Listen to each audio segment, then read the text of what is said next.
Hi, my name is Becky Curran. I live in Los Angeles, California, and I'm an achondroplastic dwarf.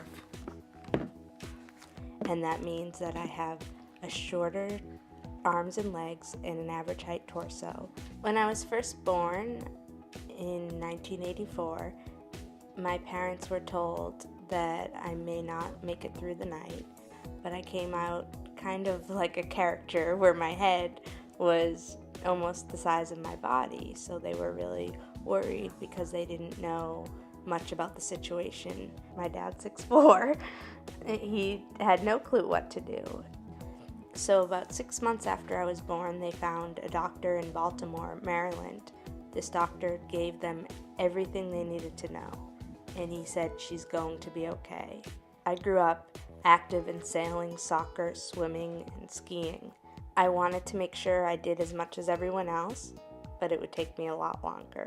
I was never singled out in a different category. I've never been involved with the Special Olympics or even the Dwarf Athletic Association.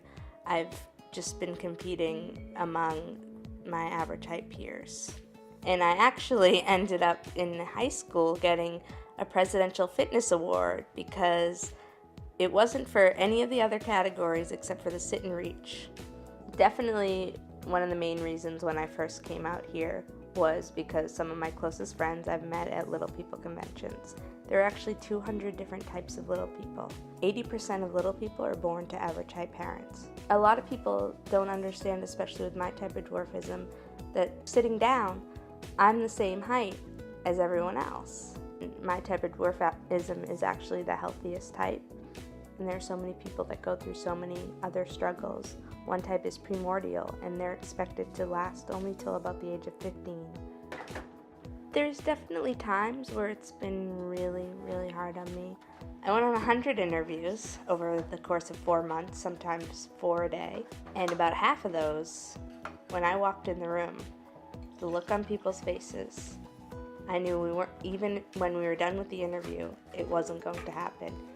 And they all also said, it's kind of their excuse to get out of it, you need experience at an agency before you can work anywhere in entertainment.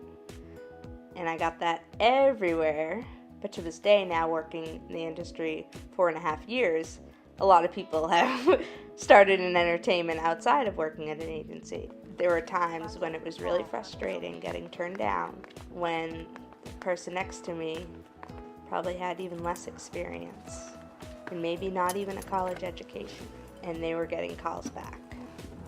Today's going to be a great day, Even after all the interviews and then being a temp for 7 months, it was a really tough battle. This isn't fair.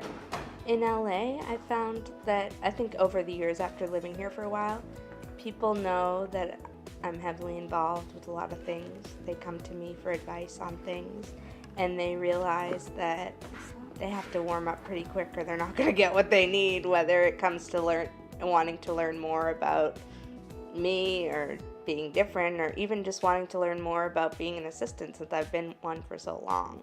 And a lot has to do with just focusing on what you want to focus on. One of the biggest things is, it's advice that I'd give to any other person, where it's, if you set your mind to it, you work really hard towards it, anything's possible. Don't let someone tell you that it's not.